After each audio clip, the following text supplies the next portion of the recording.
한국교회 성도 여러분 반갑습니다. 지난 한 주간 우리가 가을을 여는 특별 새벽기도회 또 많은 분들이 참여해 주셔서 또 말씀 속에 또 함께 우리가 용기를 얻고 깨달음을 얻고 은혜 속에 가을을 시작하게 되었습니다. 열심히 참여해 주셔서 감사합니다.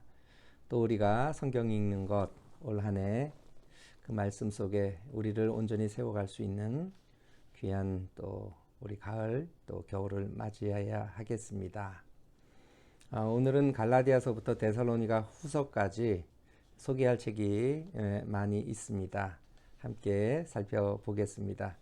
먼저 갈라디아서인데요. 갈라디아라고 하면 지금의 터키의 중앙 혹은 중북부 지역을 뜻합니다.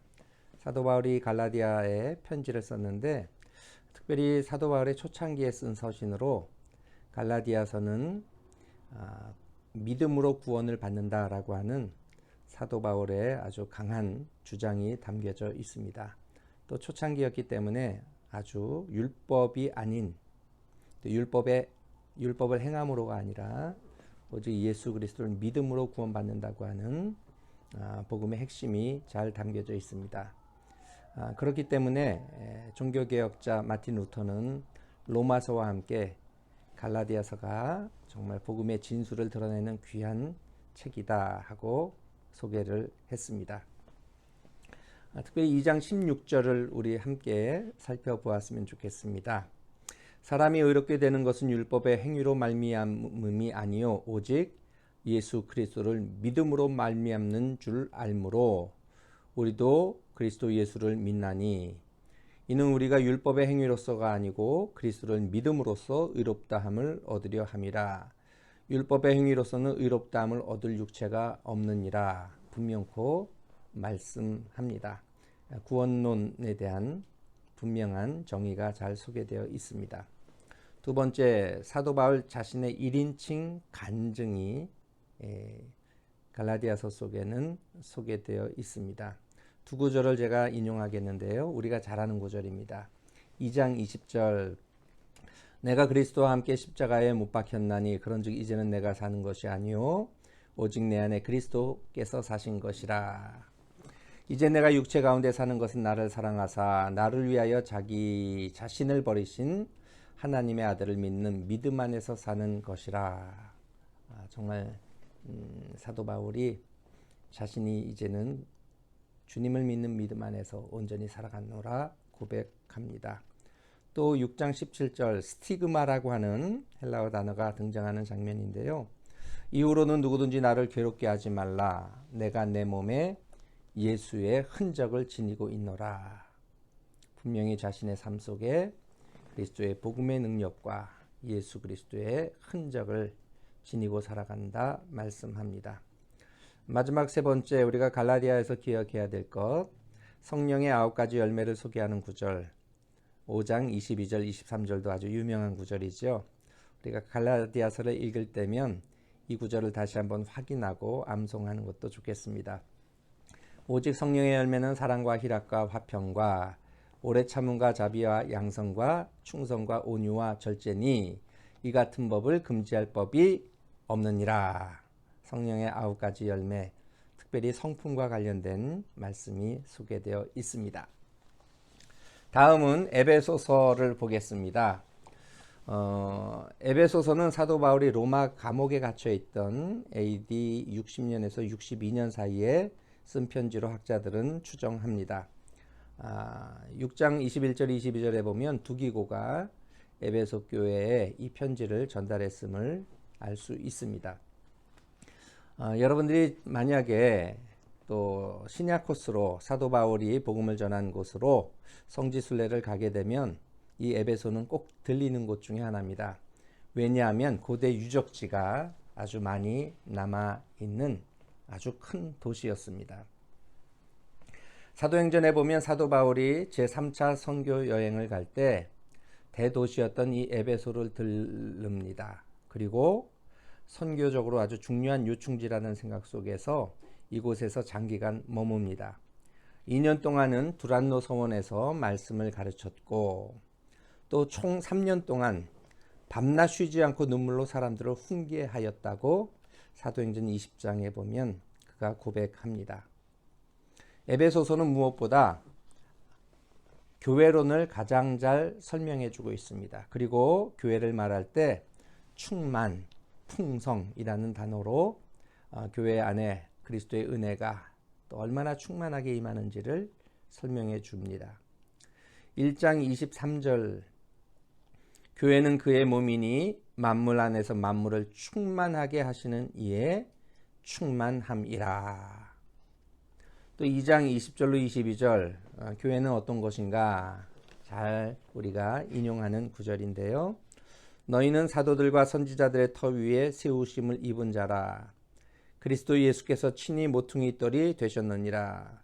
그의 안에서 건물마다 서로 연결하여 주 안에서 성전이 되어가고 너희도 성령 안에서 하나님이 거하실 초소가 되기 위하여 그리스도 예수 안에서 함께 지어져 가느니라. 네. 이 땅에 존재하는 교회들은 아직 완전하지 못합니다. 그러나 함께 지어져 가는 존재들로서 하나님의 나라를 이 땅 가운데 이루어 갑니다. 두 번째로 교회 안에서 직분을 통해서 교회가 세워져 감이 소개되고 있습니다. 4장 11절 12절 직분들이 소개되고 이 직분은 또한 은사로서 기능하게 됩니다. 그가 어떤 사람은 사도로, 어떤 사람은 선지자로, 어떤 사람은 복음 전하는 자로, 어떤 사람은 목사와 교사로 삼으셨으니 이는 성도를 온전하게 하여 봉사의 일을 하게 하며 그리스도의 몸을 세우려 하심이라.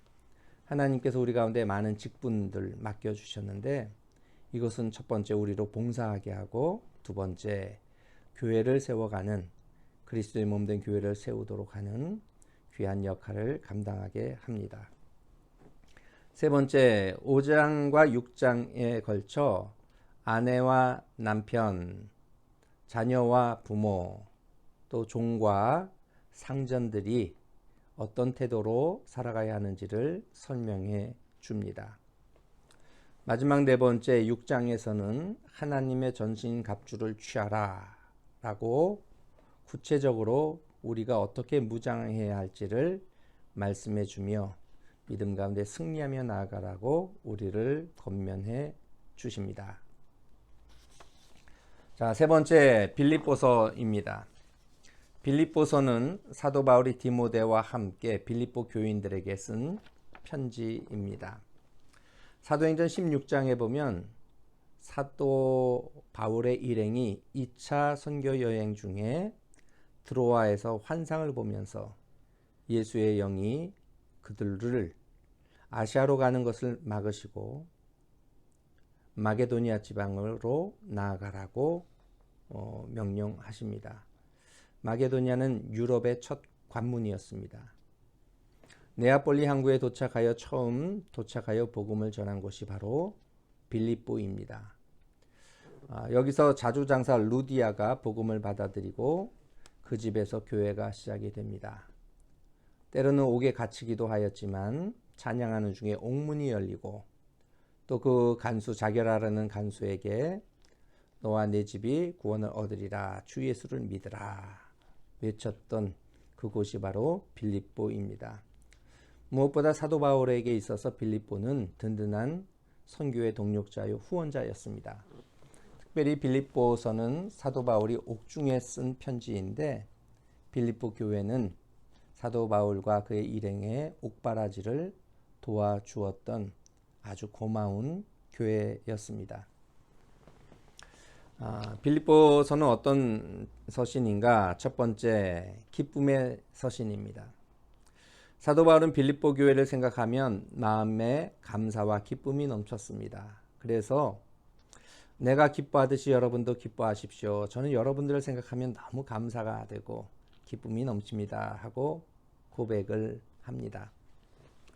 2장 17절로 18절을 읽습니다.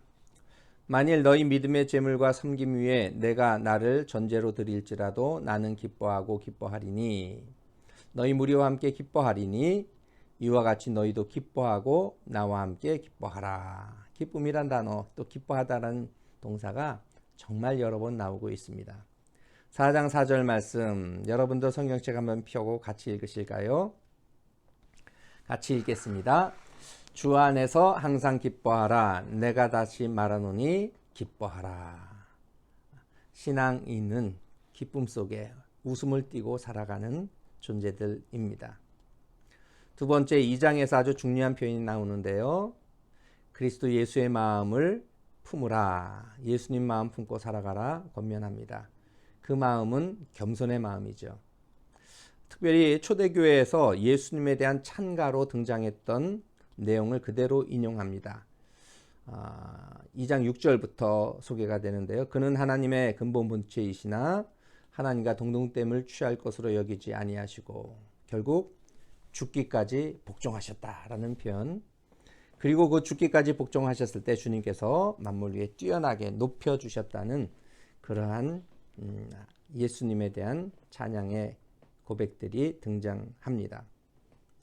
특별히 세 번째 빌립보서를 생각하면 여러분들이 꼭 암송해야 될 구절이 두 구절이 있습니다.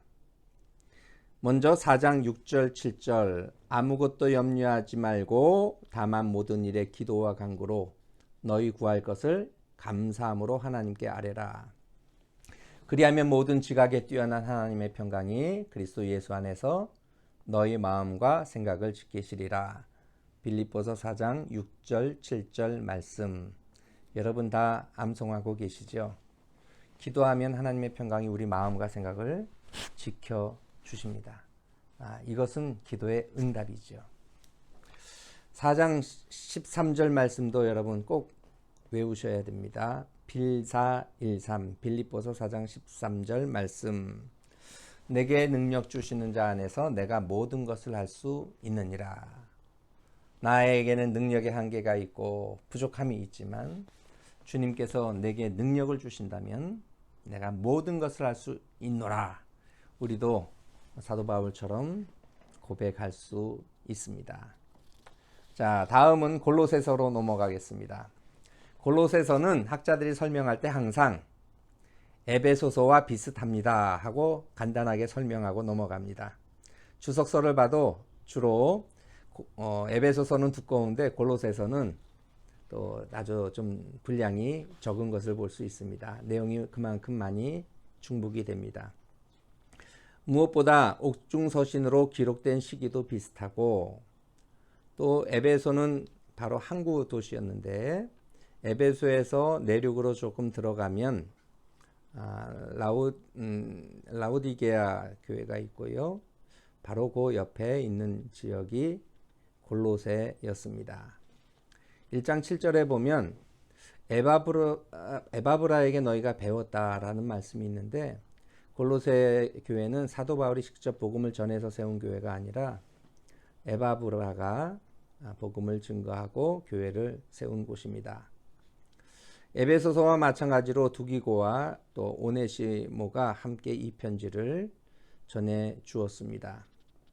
앞서 에베소서에서 말씀한 것처럼 교회에 대해서 신앙인들이 또 어떻게 또 교회 안에서 또 삶의 자리에서 신앙생활을 하는지를 교훈하고 있습니다. 한 구절만 확인하고 넘어가겠는데요. 2장 6절 7절 말씀입니다. 네, 자막도 나올 텐데 같이 읽겠습니다. 그러므로 너희가 그리스도 예수를 주로 받았으니 그 안에서 행하되 그 안에 뿌리를 박으며 세움을 받아 교훈을 받은 대로 믿음에 굳게 서서 감사함을 넘치게 하라. 특별히 감사하는 자세에 대해서도 계속해서 몇 구절들이 소개가 됩니다. 감사하며 더욱더 굳건히 믿음 가운데 거하여야 하겠습니다. 데살로니가 전서와 또 후서도 함께 살펴보겠는데요. 사도 바울은 2차 전도 여행 중에 데살로니가에 들려서 복음을 전했습니다. 드로아에서 마게도니아로 건너가서 빌립보에서 첫 번째 복음을 증거했는데 빌립보에서 그 다음으로 간 곳이 바로 데살로니가였습니다. 데살로니가는 항구 도시로 지금도 그리스에서 아테네 다음 가는 두 번째 큰 도시입니다. 우리나라로 보자면 우리가 살고 있는 이 부산과도 같은 도시라고 생각하시면 됩니다. 데살로니가 전서 또 전후서는 사도 바울이 초창기에 주로 AD 한 50년 전후에 쓴 편지로 또 학자들은 이야기를 합니다. 바울과 실루아노와 디모데가 수신자로 소개가 되고 있고 또 데살로니가 교인들 형제들 모두가 읽으라고 회람용으로 편지를 썼습니다.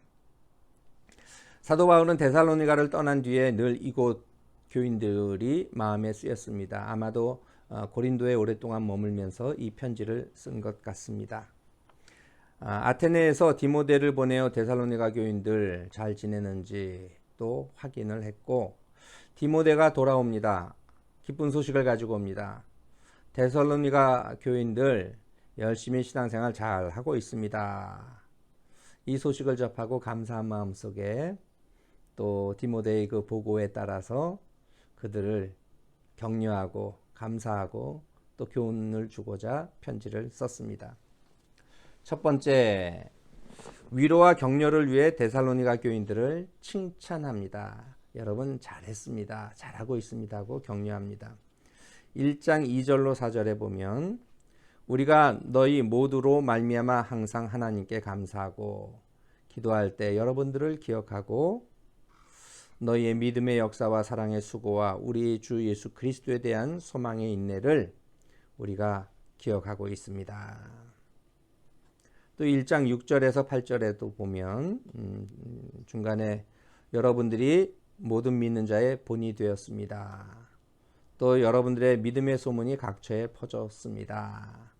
나는 뭐 할 말이 없습니다. 늘 고맙습니다 하는 내용의 글이 있습니다. 두 번째, 이제까지 잘했으니까 앞으로도 믿음의 굳건히 서서 잘 또 신앙생활 하십시오 하고 권면합니다. 3장 2절로 3절에 보면 디모데를 보내면서 그 까닭을 이야기합니다. 이는 너희를 굳건하게 하고 너희 믿음에 대하여 위로함으로 아무도 이 여러 환난 중에 흔들리지 않게 하려 함이라. 믿음의 굳건히 여러분 서야 합니다. 권면하고요. 2장 8절도 마찬가지입니다. 그러므로 너희가 주 안에서 굳게 선즉 이제는 우리가 살리라.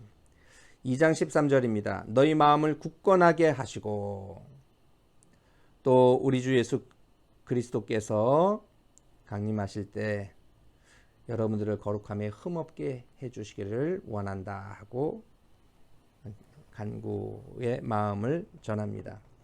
세 번째, 데살로니가의 중요한 주제이기도 한데요. 주님의 강림하심과 죽은 자들의 부활에 대해서도 교훈합니다. 그래서 신학자들은 데살로니가 전서 하면 종말론이 담겨져 있는 것으로 가장 먼저 생각들을 합니다. 4장 13절로부터 18절까지의 말씀을 보면 형제들아 자는 자들에 관하여는 이 자는 자들이란 죽어서 땅에 묻힌 자들이죠. 네. 주께서 호령과 천사장의 소리와 하나님의 나팔 소리로 친히 하늘로부터 강림하시리니 그리스도 안에서 죽은 자들이 먼저 일어나고 우리가 흔히 말하는 휴거의 모습이 담겨져 있습니다. 그 후에 우리 살아남은 자들도 그들과 함께 구름 속으로 끌어올려 공중에서 주를 영접하게 되리라 말씀합니다. 5장 1절로 11절에도 보면 종말의 때 예수님의 재림의 때를 설명합니다. 형제들아 때와 시기에 관하여는 너희에게 쓸 것이 없음은 주의 날이 밤에 도적같이 이룰 줄을 너희 자신이 자세히 알기 때문이라. 도적같이 임하기 때문에 언제 오신다 정확하게 말하는 건 그건 100% 이단입니다. 우리는 알 수 없습니다. 다만 태도가 중요하죠. 그러므로 우리는 다른 이들과 같이 자지 말고 오직 깨어 정신을 차릴지니라. 성경에서 깨어 있다라는 뜻은 기도한다는 뜻입니다. 늘 깨어 기도로 마지막 때를 준비해 나가야 하겠습니다.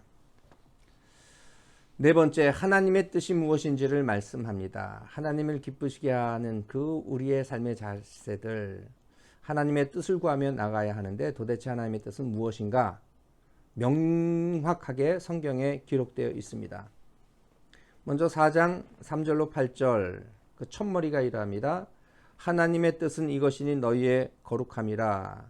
곧 음란을 버리고 각각 거룩함과 존귀함으로 자기의 아내를 대할 줄 알고 세욕을 따르지 말라. 성적인 부분에서 하나님 앞에 깨끗해야 된다. 이것이 하나님의 뜻이라고 합니다. 가정을 온전히 세워가야 하고 지켜가야 하겠습니다. 또한 5장 15절로 18절 네 가지가 하나님의 뜻이라고 합니다. 항상 선을 따르라. 항상 기뻐하라. 쉬지 말고 기도하라. 범사에 감사하라. 이는 그리스도 예수 안에서 너희를 향하신 하나님의 뜻이니라. 이 구절을 한경림 목사님이 가장 또 좋아하는 성경 구절이었다고 하는데요. 항상 선을 쫓으라. 항상 기뻐하라. 쉬지 말고 기도하라. 범사에 감사하라. 마지막입니다. 데살로니가 후서의 내용 살펴보겠습니다. 사도 바울은 실루아노와 디모데의 이름으로 데살로니가 교회에 두 번째로 편지를 합니다. 사도 바울이 말하는 것이 무엇일까? 네 가지로 정리해 드립니다. 첫째, 환난 중에 있는 교인들을 위로하고 격려합니다. 초대교회 당시는 예수님을 믿고 그리스도인이 된다는 것은 많은 박해와 환난과 어려움에 직면하는 일이었습니다. 그래서 환난과 어려움이지만 여러분 힘내십시오 하고 격려해 줍니다. 1장 4절 그러므로 너희가 견디고 있는 모든 박해와 환난 중에서 너희 인내와 믿음으로 말미암아 하나님의 여러 교회에서 우리가 친히 자랑하노라. 여러분 그 어려움 속에서 잘하고 있습니다 하고 자랑한다고 말합니다. 1장 5절에도 보면 그 나라를 위하여 너희가 또한 고난을 받으리라. 하나님 나라를 지키고 살아간다는 것, 위하여 살아간다는 것, 언제나 고난이 동반된 일입니다. 1장 7절입니다. 환난을 받는 너희에게는 우리와 함께 안식으로 갚으시는 것이 하나님의 공이시다. 하나님이 분명코 참 쉼, 참 안식으로 우리에게 보상해 주십니다. 두 번째, 불법을 가르치는 사람들에게 미혹되지 말라. 예나 지금이나 언제나 미혹하는 자들이 있습니다. 2장 3절 4절 누가 어떻게 하여도 너희가 미혹되지 말라. 또 배교하는 일이 있고 저 불법한 사람 곧 멸망의 아들이 나타나기 전에는 그날이 마지막 때가 이르지 아니한다 하고 말씀합니다. 2장 8절 9절 그때 불법한 자가 나타나리니 주 예수께서 그 입의 기운으로 그를 죽이시고 강림하여 나타나심으로 그 모든 것들을 패하리라 약속해 주십니다. 세 번째, 일상을 성실히 살아가라고 합니다. 3장 10절로 12절 말씀인데요. 앞서 사도 바울이 데살로니가 교회 교인들과 함께 있을 때 이렇게 명하였다고 합니다. 누구든지 일하기 싫어하거든 먹지도 말게 하라. 땀 흘려 일하고 그 수고한 대가로 먹고 살아라 라는 말씀인데 데살로니가 교인들 가운데 게으르게 행하여 도무지 일하지 아니하고 일을 만들기만 하는 자들이 있었다고 합니다. 이런 자들에게 명하고 또 권하기를 조용히 일하여 자기 양식을 먹으라. 말만 많이 하여서 시끄러운 문제들 만들지 말고 각자 조용히 자기 일을 감당하며 또 자기 양식을 먹으라. 또 권하는 그런 말을 하고 있습니다. 마지막 네 번째, 이번에도 또 마찬가지입니다. 데살로니가 전서도 마찬가지였듯이 또 후서에서도 믿음의 굳건히 서라, 굳세게 서라 라는 말씀이 등장합니다. 네 구절을 인용합니다. 2장 15절 그러므로 형제들아 굳건하게 서서 말로나 우리의 편지로 가르침을 받은 전통을 지키라. 굳건하게 서서 2장 17절입니다. 우리가 굳건하게 서기도 하지만 하나님이 도와주셔야 되잖아요. 너희 마음을 위로하시고 모든 선한 일과 말에 굳건하게 하시기를 원하노라. 3장 3절입니다. 주는 미쁘사 너희를 굳건하게 하시고 악한 자에게서 지키시리라. 주님께서 우리를 굳건하게 세워 주십니다. 그래서 3장 13절 형제들아 너희가 선을 행하다가 낙심하지 말라. 믿음 생활 감당할 때 때로는 우리가 좌절하고 포기하고 싶고 또 절망할 수 있지만 그러나 매 순간 믿음에 굳건히 서십시오. 또 하나님께서 우리를 친히 굳건하게 해 주십니다. 사도 바울이 데살로니가 전후서를 통해서 또 우리에게 주는 위로와 격려의 말씀입니다. 여러분 성경 잘 읽고 계시지요? 네. 하나님의 말씀이 우리에게 약속이 되고 또 삶의 교훈이 되어서 우리가 믿음 생활할 때 흔들리지 않고 굳건하게 한 걸음 한 걸음 나아가야 하겠습니다. 날씨가 제법 이제 가을 날씨 같습니다. 아침과 저녁으로는 선선한 바람도 부는데 여러분 더욱더 건강하시고 은혜 가운데 참 행복 누리시고 말씀과 동행하는 복된 삶 되시기를 주님의 이름으로 축원합니다. 그리고 여러분 선물 드릴 게 있습니다. 사랑합니다. 네, 어색했습니다. 네.